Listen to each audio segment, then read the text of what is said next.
The Fast and the Furious is like a Bible to Genos. They fucking thrive on fast cars and cheesy one-liners. It don't matter if you win by an inch or a mile. Winning's winning. Anyone who regards Vin Diesel as a form of deity should seriously have their head examined, and then get their ass run over by a souped-up Honda Civic. The movie was okay in my opinion, but it was way too superficial.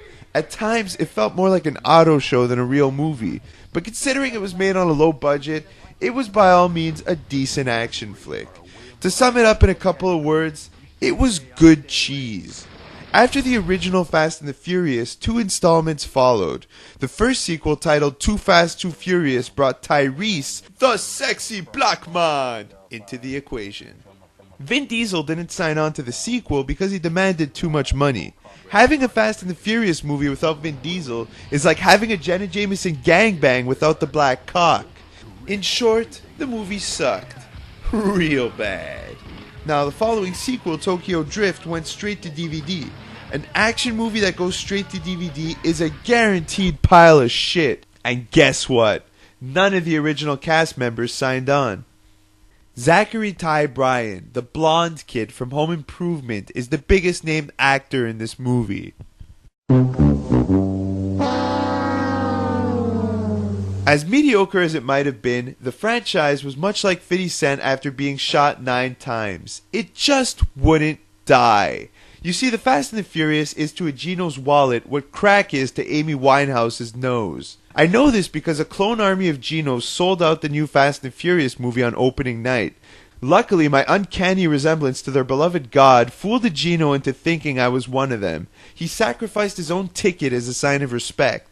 I would have said thank you, but I think it would have been out of character. So I can't really say I expected much from this movie. I thought it would be almost identical to the first one, especially since the titles are almost exactly the same.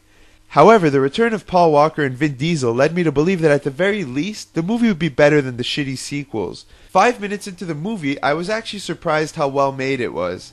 It opened up with a sweet action sequence of Vin Diesel and his crew robbing a mobile truck by dismembering the cargo section. That one scene alone contained most of the elements that made the first movie worth watching. It was fucking awesome. The rest of the movie was also really good. Compared to the first one, it had a much darker vibe, a better flow, and more character depth. The storyline is similar to the first Fast and the Furious movie in the sense that it involves racing cool cars, criminals, undercover FBI shiznaz, and Vin Diesel's fucking hot sister. Oh yeah. Oh yeah. I can't honestly complain about anything. I mean, sure, it's not going to win an Oscar, but it's fantastic for what it is. You can tell a lot of work was put into this movie, and it really paid off. This was a top-notch fast car action movie that even a non-gino like myself could enjoy. I'd recommend this movie to pretty much anyone who likes action movies. Thanks for watching. See you next time.